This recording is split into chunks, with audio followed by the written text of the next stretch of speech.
राजस्थान उपचुनाव के इस जंग में हर पार्टी चाहती है कि वो उस सीट को ले जाए जिन सीटों पर उपचुनाव होने वाले हैं, लेकिन जो समीकरण पहले बन रहे थे वो अब बदलते हुए नजर आ रहे हैं।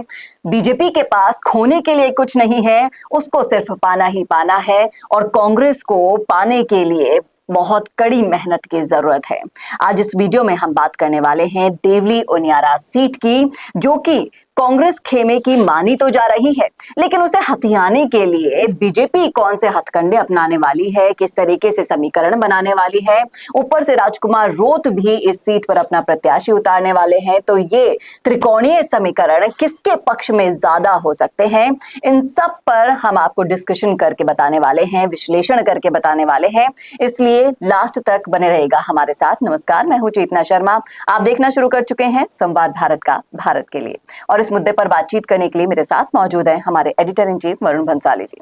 तो वरुण सर, देवली उनियारा पर अभी तक कांग्रेस का कब्जा लग रहा था, लेकिन जिस तरीके से समीकरण बदले हैं हरियाणा की जीत के बाद, जो उत्साहित हो गए हैं बीजेपी के कार्यकर्ता, और यहाँ के भी समीकरण किस तरीके से बैठेंगे, क्योंकि गुर्जर मीणा बाहुल्य क्षेत्र माना जाता है, और अपने अपने कैंडिडेट चुनने के तौर पर पार्टी किस तरीके से समीकरण बनाएगी।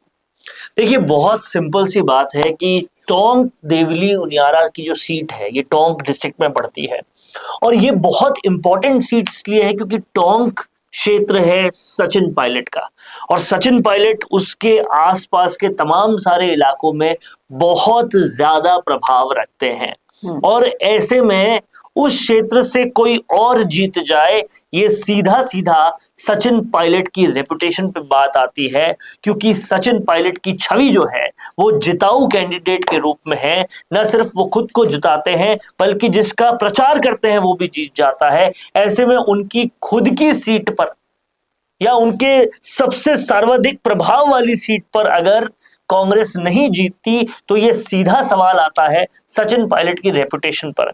इसलिए सबसे पहले तो बात कांग्रेस की ही करनी पड़ेगी, और यहां बिना सचिन पायलट के कंसल्टेशन के टिकट दिया ही नहीं जा सकता, फिर चाहे नमो नारायण मीणा हो या राम नारायण मीणा हो या फिर नरेश मीणा हो या फिर धीरज गुर्जर हो।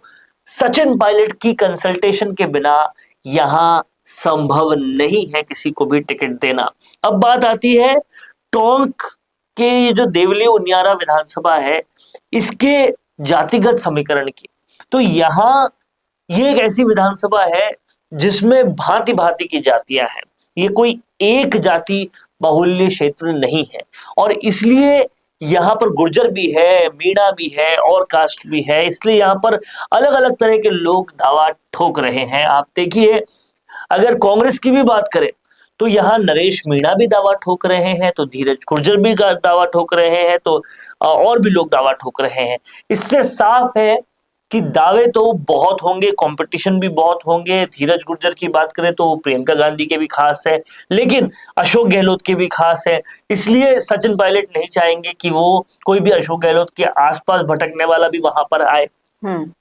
नरेश मीणा एक युवा चेहरा है और सचिन पायलट के काफी नजदीक आ रहे हैं, उन पर दाव खेला जा सकता है, लेकिन वही बात है कि सचिन पायलट जिसको चाहेंगे उसी पे दाव खेला जाएगा, क्योंकि यहाँ जिताने के दारोमदार केवल और केवल पायलट होगा, ना या डोटासरा चलेगा, ना या और कोई चलेगा, सिर्फ सचिन पायलट चलेगा।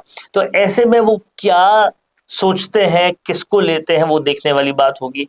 दूसरा इंपॉर्टेंट फैक्टर यहाँ पर आप ये देखिए, हरीश मीणा भी है, क्योंकि सीट उन्होंने छोड़ी तो उनकी कंसल्टेशन भी सचिन पायलट लेंगे, क्योंकि सचिन पायलट जो है वो एक टीम लीडर है, वो बिना टीम के, बिना कार्यकर्ताओं के पूछे कोई काम करेंगे नहीं। तो यहाँ ये भी समीकरण खास होगा कि हरीश मीणा के आसपास कौन होता है जी। आप ये समझिए, हरीश मीणा जो कि बीजेपी से आए थे कांग्रेस में, उन्होंने वो सांसद बन गए, और वो पायलट के बेहद करीबी आए, जबकि हरीश मीणा वो है जो गुर्जरों के खिलाफ एक वक्त पे बहुत कुछ बोले थे, लेकिन वो पायलट के करीबी है और वो इस सीट के हैं, तो उनसे भी कंसल्टेशन लगेगी। ये तो था कांग्रेस का समीकरण, पायलट के बिना कुछ भी नहीं हो सकता इस सीट पर, ये बहुत ही साफ और सीधी सी बात है। और अब जो है सचिन पायलट पूरी तरह से एक्टिव हो जाएंगे तमाम सारी उन सीटों पर जहां पर उनका प्रभाव है। जी, ये तो हुई कांग्रेस की बात, लेकिन अब जब बीजेपी की बात करते हैं तो बीजेपी भी पूरे हथकंडे अपनाएगी इस सीट को निकालने की और कांग्रेस को हराने की, जिसमें राजेंद्र गुर्जर से लेकर विजय बैंसला से लेकर विक्रम गुर्जर और प्रभुलाल सैनी के नाम सामने आ रहे हैं। देखिए, इस बात बहुत स्पष्ट और साफ है कि बीजेपी हरियाणा के जीत के बाद बहुत उत्साह में है, और जो भी कैंडिडेट्स दावा ठोक रहे हैं उनको एक बात पता है कि अगर आरएसएस मान गई है और आरएसएस साथ है तो हम कैसे भी करके जीत जाएंगे।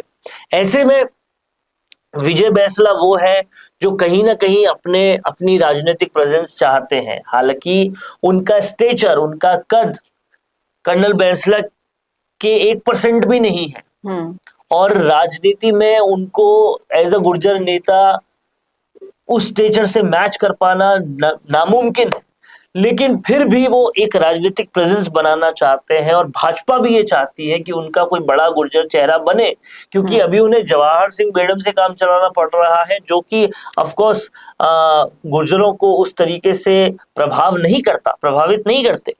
तो अब विजय बैंसला को इसलिए दाव खेला जा सकता है क्योंकि भाजपा को भी एक प्रभाव करने वाला नेता चाहिए, और लेकिन हार की निश्चितता को तय नहीं कर पाते हैं विजय बैंसला के, और हारे हुए खिलाड़ी भी हैं। लेकिन वही वाली बात है कि आरएसएस अगर वहां पक्की हो जाती है और आरएसएस अगर वहां डट के काम कर लेती है तो वो स्थिति पलटने में बहुत ज्यादा सक्षम है।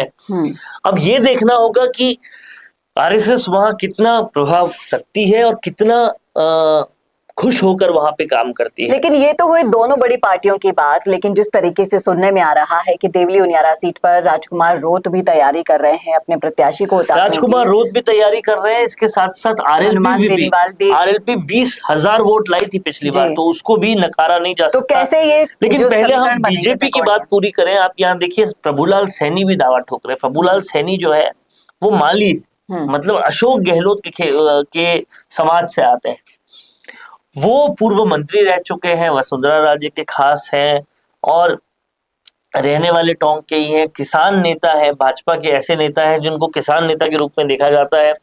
और माली समाज के साथ ये है कि तमाम सारे दूसरे समाज उनको एक्सेप्ट कर लेते हैं, जैसा बनिया समाज होता है वैसे ही माली समाज को भी आसपास के लोग एक्सेप्ट कर लेते हैं, दूसरे समाज के लोग भी एक्सेप्ट कर लेते हैं। तो प्रभुलाल सैनी जो है वो काफी वक्त से उतने ज्यादा एक्टिव नहीं है सियासत में, हालांकि कहने को प्रदेश उपाध्यक्ष है वो भाजपा संगठन के।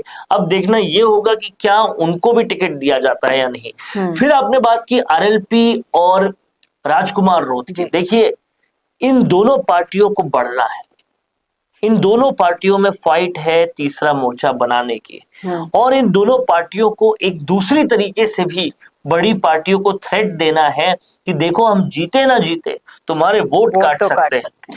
और वो चीज के लिए ये दोनों अपने कैंडिडेट्स को उतारेंगे। हनुमान बेनीवाल और राजकुमार रोत दोनों ही यहां से नहीं जीत सकते, लेकिन वोट जरूर काट सकते हैं।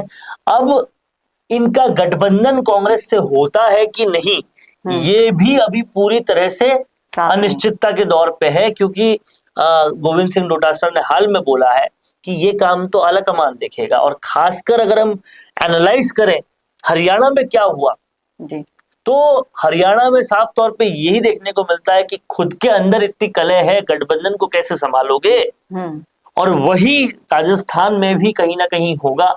तो गठबंधन अगर नहीं होता तो ये दोनों कांग्रेस के लिए एक बड़ी मुश्किल बन सकते हैं जी। और कहीं ना कहीं अब इन पार्टियों को अपने अपने समीकरणों को साधने की तैयारी देख लेनी चाहिए, क्योंकि डेट्स भी क्लियर हो चुकी हैं, बिल्कुल सर पर आ चुके हैं उपचुनाव। अब कभी भी प्रत्याशियों के नाम भी घोषित हो जाएंगे और ये सारे जो समीकरण आपको बताए गए हैं वो इन पर लागू होंगे ही होंगे। तीसरा मोर्चा जो बनकर उभर रहे हैं बेनीवाल और बाप की पार्टियां, ये कहीं ना कहीं इम्पैक्ट डालेगी। अब कैसे इस इम्पैक्ट को रोका जाएगा और मजबूत और दमदार प्रत्याशी घोषित किया जाएगा सारे समीकरणों को बिठाकर, ये तो आने वाला वक्त बताएगा। लेकिन आप जरूर बताइएगा कि आपकी क्या है राय, आप क्या सोच रहे हैं। और अगर आपने सुना है पूरा वीडियो तो, और अगर आप आते हैं इसी क्षेत्र से, तो लिखिएगा जरूर क्या चल रहा है ग्राउंड लेवल पर, आप लोगों के अंदर क्या बातचीत चल रही है। शेयर कीजिएगा हमसे कमेंट बॉक्स में, और कैसा लगा वीडियो ये बताना ना भूलेगा। और ऐसे ही और वीडियोस के लिए देखते रहिए संवाद भारत का, भारत के लिए। नमस्कार। Hi, I'm Varun. Trending video creation is my passion, and I have an experience of 15 plus years in this. Nowadays, I have observed that videos in natural background, like in gardens, restaurants or cafeterias, in conference room or hotel lobbies, etc., are getting more engagements and clicks. I myself created few and they worked so well. If you are also looking for an engaging video in this type of natural background for your business promotion, I'm here to help you out. My packages come with variety of services like image insertions, clip insertions, logo insertions, text overlays, etc. Go check them out now. Feel free to ask anything before ordering with me. Hope we join hands soon.